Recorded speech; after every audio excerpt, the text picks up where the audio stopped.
Electra batches started for DFC, CIL, GATE और HAL।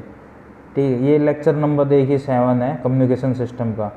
देखिए अभी तक हमने AM, FM और PM, FM और PM आज कंप्लीट हो जाएगा।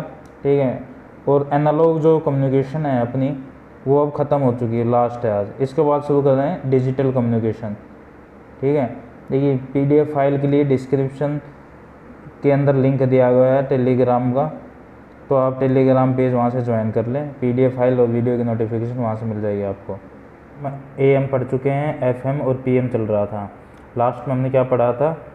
Maximum phase deviation of FM signal पढ़ा था। दूसरा पढ़ा था maximum frequency deviation of PM signal. ये चीज़ पढ़ा था हमने, जो मैक्सिमम डेविएशन था वो देखा था। ठीक है, इसके बाद आता है एक मल्टीटोन FM। मल्टीटोन FM, ठीक है। मल्टीटोन FM में क्या होता है? ये होता है इसका जो मॉड्यूलेशन इंडेक्स होता है, मॉड्यूलेशन इंडेक्स जो होता है इसमें वो क्या होता है? डेविएशन रेशो होता है। किसका होता है? डेल F अपॉन में F मैक्सिमम। ठीक है, मल्टीटोन के लिए डेल F अपॉन में F मैक्सिमम। और जो बैंडविड्थ है इसकी क्या हो जाएगी? बैंडविड्थ होती है twice of del F upon del F plus में F मैक्सिमम, ये बैंडविड्थ होती है। और पावर क्या हो जाएगी? PT equal to AC square by 2R, ये पावर होती है मल्टीटोन FM के लिए। ठीक है, याद रहेगा। मल्टीटोन FM के लिए मॉड्यूलेशन इंडेक्स क्या होगा? Del F by F maximum. Bandwidth क्या होगी? 2 twice of del F plus में F मैक्सिमम, और पावर क्या होगी? AC square by 2R। ठीक है, क्लियर हो गया। देखो इसके बाद शुरू करते हैं मिक्सर। देखो मिक्सर क्या होता है? हम जब फ्रीक्वेंसी ट्रांसलेशन है उनको मॉड्यूलेट करते हैं। देखिए जैसे कि ब्लॉक डायग्राम क्या होता है, जो मैसेज सिग्नल है MT, वो प्रोडक्ट मॉड्यूलेटर। ठीक है, ये प्रोडक्ट मॉड्यूलेटर है। इसमें हम CT देंगे कैरियर। ठीक है, AC cos 2π FCT देंगे। ठीक है, अब देखिए मिक्सर क्या होता है? जो मल्टीप्लर होता है और जो बैंड पास फिल्टर होता है। ठीक है, इसमें हम क्या करेंगे? लोकल ऑसिलेटर देंगे, cos 2π FLT दे देंगे इसमें, और इसमें AC cos 2π FCT देंगे। ठीक है, यहाँ पर FL देंगे, यहाँ FCT देंगे। जो ये कम्बिनेशन होता है ना, ये इतना, ये क्या होता है? ये होता है मिक्सर। ठीक है, याद रखेंगे। तो मिक्सर का समझ में आ गया कैसे होता है। ठीक है, प्रोडक्ट मॉड्यूलेटर अपना लगा होता है इसमें। ठीक है, इसमें जो कैरियर है AC cos 2π FCT, जब इनका आउटपुट जो आता है अपना MT AC cos 2π FCT, इसको क्या करेंगे? लोकल ऑसिलेटर cos 2π FL से मल्टीप्लाई करेंगे और बैंड पास फिल्टर से पास करेंगे हम, तो आउटपुट आ जाएगा अपना। अब देखिए DSB सिग्नल क्या होगा? AC MT cos 2π CT, यही होता है। अब ये अपना MT का स्पेक्ट्रम हो गया DSSB का, मल्टीप्लायर का आउटपुट क्या होगा? DSSB इंटू में लोकल ऑसिलेटर का आउटपुट। ठीक है, AC MT cos 2π FCT cos 2π FL। अब देखिए इसमें क्या होता है? हम अज्यूम करते हैं, देखिए फॉर्मूला इसमें क्या क्या लगेगा? 2 से मल्टीप्लाई कर देंगे, 2 से डिवाइड कर देंगे। 2 cos A प्लस में B, 2 cos A cos B का फॉर्मूला क्या होगा? cos A प्लस में B प्लस में cos A माइनस में B, यही होता है। cos A प्लस में B होगा, यहाँ cos A माइनस में B होगा। ठीक है, स्पेक्ट्रम हो गया। अब देखिए इसमें जो DSSB का स्पेक्ट्रम में क्या होता है? एक अप कन्वर्जन होता है, एक डाउन कन्वर्जन आता है। ये डाउन कन्वर्जन और अप कन्वर्जन DSSB में तो अज्यूम कर लेते हैं। ठीक है, यदि FL ग्रेटर देन है तो FL प्लस में FC हो जाएगा। ठीक है, और देखिए अप कन्वर्जन में क्या होता है? प्लस होता है। डाउन कन्वर्जन में F1 माइनस में F2 होता है। ठीक है, एक होता है अपना रिसीवर में क्या क्या होता है? एक TRF होता है, एक SHD होता है।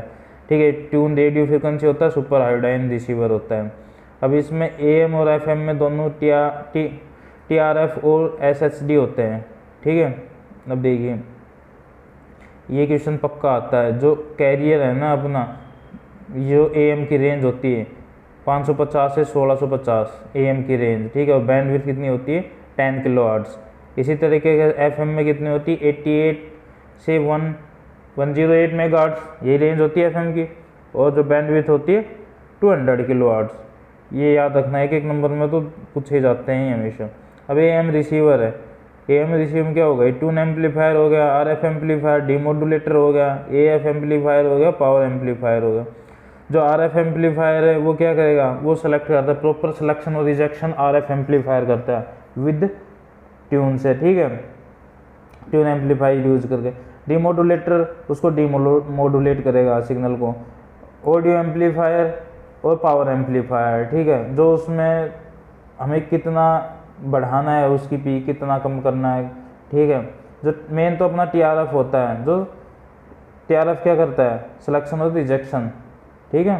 देखिए ट्यून एम्पलीफायर में क्या होता है, एक ट्रांसफार्मर में कैपेसिटर लगा हुआ है, ठीक है। ये गेन होता है, पर्टिकुलर जो गेन होता है उस पर निकालते हैं हम, इसका गेन जो होता है पर्टिकुलर होता है। जो एम्पलीफायर होता है, ठीक है, गेन एम्पलीफायर पे डिपेंड करता है। अब देखिए बैंडविड्थ क्या हो जाएगी, FR अपॉन में Q। FR क्या है, रेजोनेंस फ्रीक्वेंसी, Q क्या है, क्वालिटी फैक्टर, ठीक है। अब देखिए जो करेक्टरिस्टिक होती है अपनी, देखिए करेक्टरिस्टिक में देखिए सिलेक्टिविटी, सेंसिटिविटी। सिलेक्टिविटी क्या है, जो डिजायर फ्रीक्वेंसी कंपोनेंट है उनको रिसीव करना, और जो अनडिजायर है, रिजेक्टेड है, जिनको डिजायर नहीं है, जो इम्पोर्टेंट नहीं है, उनको रिजेक्ट करना, ठीक है। सेंसिटिविटी में क्या होती है, मिनिमम जो होता है, minimum possible receiver signal to maintain to produce the corresponding faithful output, ठीक है।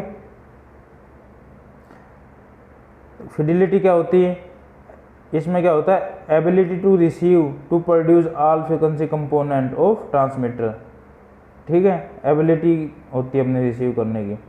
अब देखिए SSD क्या होता है, देखिए इंपॉर्टेंट है इसमें फॉर्मूला, जो FL जो मिक्सर होता है, इसके बाद जो IF में आउटपुट आता है वो होता है FL माइनस में FS, ये याद रखना, IF इम्पोर्टेंट है। और जो IF होता है 455 किलोहर्ट्ज़, ठीक है, ये क्वेश्चन आता ही आता है। देखिए एक क्या होता है, ये याद रखना, ठीक है, ये क्वेश्चन में एग्जाम में आता ही आता है हमेशा। अब देखिए एक होता है अपनी इमेज फ्रीक्वेंसी। इमेज फ्रीक्वेंसी में क्या होता है, जो इमेज फ्रीक्वेंसी में क्या होता है, देखिए ये अपना इमेज स्टेशन है। इमेज फ्रीक्वेंसी क्या हो जाएगी इसकी, इमेज फ्रीक्वेंसी देखिए फॉर्मूला आप ये याद रखें, FSI equal to FS plus में ट्वाइस ऑफ IF, ठीक है। अब देखिए FL इक्वल टू क्या था, FS प्लस में FI।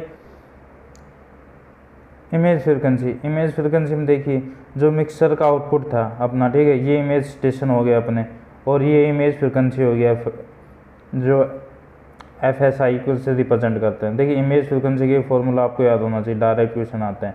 FSI क्या होता है, इक्वल टू FSS, ठीक है, प्लस में 2IF, ठीक है।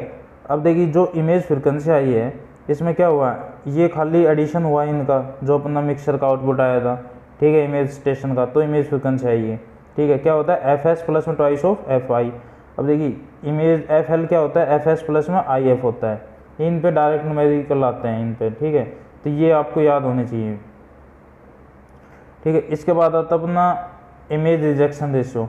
देखिए इसमें क्या होता है, जो specify the effectiveness of the total tune amplifier separation of the image station. तो इसमें gain offered by the tune amplifier to FS, gain offered by the tune amplifier to FSI, ठीक है।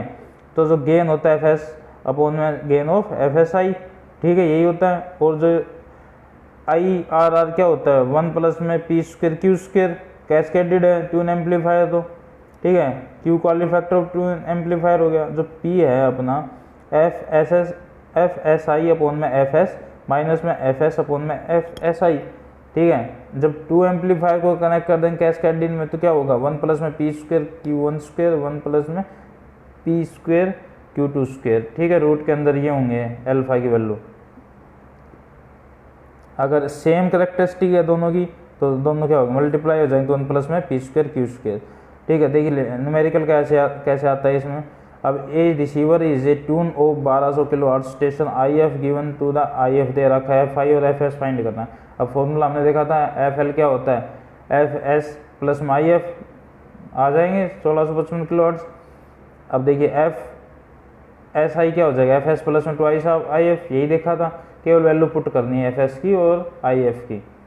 ठीक है, एफ एस ये आई और I F ये हो गया।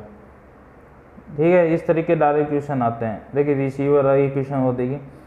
अब ये receiver tune to 555 kilo station दे रखा है। ठीक है, अब एफ एल दे रखा है 1010 किलोवाट्स, तो आई एफ और एफ एस आई फाइंड करना और आई आर फाइंड करना है, क्यू 50 है। तो कुछ नहीं है, डायरेक्ट जो फॉर्मूला अभी पढ़ा था केवल फॉर्मूले में वैल्यू पुट करनी है। पी आई का भी फॉर्मूला पढ़ा था, केवल वैल्यू पुट करनी है इनकी। ठीक है, देखिए अब इसके बाद आता है प्री एम्फेसिस और डी एम्फेसिस। प्री एम्फेसिस में क्या होता है, जो अपना हायर फ्रिक्वेंसी कंपोनेंट है ना वो रिकवर नहीं हो पाता। जो लोअर फ्रिक्वेंसी कंपोनेंट है हायर फ्रिक्वेंसी होने के कारण इसका क्या होता है, noise ratio, signal to noise ratio है ना वो लो होता है, इसलिए रिकवर हो जाता है। लेकिन इसका सिग्नल टू नॉइज रेशो है ना हाई होता है, तो हम क्या करते हैं, इसको बूस्ट करते हैं। जो हायर फ्रिक्वेंसी कंपोनेंट है उनको हम बूस्ट करेंगे। ठीक है, तो उससे हम फिर सिग्नल रिकवर कर सकते हैं। अब देखिए क्या होता है कि जो हमने है ना, अब बिफोर मॉड्यूलेशन हमने क्या किया, ये पहले ऐसे था, अब हमने इसको बूस्ट कर दिया। ठीक है, जब पी से पास कर देंगे तो बूस्ट करके अब सिग्नल अपना यहाँ हो गया, तो एम्पलीफाई करके हम इसको रिसीव कर सकते हैं। ये देखिए हमेशा रिसीवर एंड पे, ट्रांसमीटर एंड पे होगा, और डी एम्फेसिस हमेशा रिसीवर एंड पे होगा। ठीक है, ये इसका अपोजिट होता है। अब देखिए इसमें जो आउटपुट आया है ना, जो हायर फ्रिक्वेंसी कंपोनेंट आते हैं उनको हम, अब देखिए आउटपुट अपना ये था, अब इसको डी एम्फेसिस करेंगे तो ये ओरिजिनल मैसेज सिग्नल आ जाएगा अपना। ठीक है, ये पावर स्पेक्ट्रल डेंसिटी आ जाएगी उसकी पूरी। ठीक है, समझ में आ गया डी एम्फेसिस। इसके बाद क्या होता है, जो अपनी स्टैंडर्ड इक्वेशन है ये याद रखना, ये डायरेक्ट क्वेश्चन आता है, del F standard 75 kilo hertz होता है एफएम का। ठीक है, इस पर डायरेक्ट क्वेश्चन आता है, ये याद होना चाहिए। एक रिसीवर अपना क्या होता है, और रिसीवर में क्या होता है, एम्पलीफाई मिक्सर में आई एफ क्या होता है, F L minus F S equal to I F 10 megahertz. देखिए एफएम के केस में जो 10.7 मेगाहर्ट्ज होता है। एम्पलीट्यूड लिमिटर होता है, जो देखिए एम्पलीट्यूड लिमिटर क्या करता है, देखिए जो अपना अब एफएम सिग्नल है इसमें स्पाइक्स आ जाती है यहाँ पर ऊपर। ठीक है, दिख रही है स्पाइक्स, तो स्पाइक्स को रिमूव करने के लिए ना एम्पलीट्यूड लिमिटर लगाते हैं, और इसका आउटपुट देखो स्मूथ आ जाएगा। फिर इसी तरीके से एम्पलीट्यूड एएम में भी लगाते हैं हम। ठीक है, जो अपना एएम एम्पलीफायर है इस पर देखो स्पाइक्स आ गई, तो इसमें एम्पलीट्यूड लिमिटर लगाते हैं तो आउटपुट स्मूथ आ जाता है। ठीक है, देखिए ये एनालॉग अपना ख़त्म होता है। अब जो एनालॉग कम्युनिकेशन अब ख़त्म होता है, इसके बाद शुरू होता है डिजिटल कम्युनिकेशन। तो नेक्स्ट क्लास है डिजिटल की हम देखेंगे। देखिए इसका जो पीडीएफ फाइल है, नीचे देखिए टेलीग्राम का चैनल का लिंक दिया हुआ है। ठीक है, वहाँ से पीडीएफ फाइल, टेलीग्राम लिंक को डिस्क्रिप्शन में ज्वाइन कर लें वहाँ से जाके, और वहाँ पीडीएफ फाइल रिसीव कर लें, वीडियो की नोटिफिकेशन रिसीव कर लें।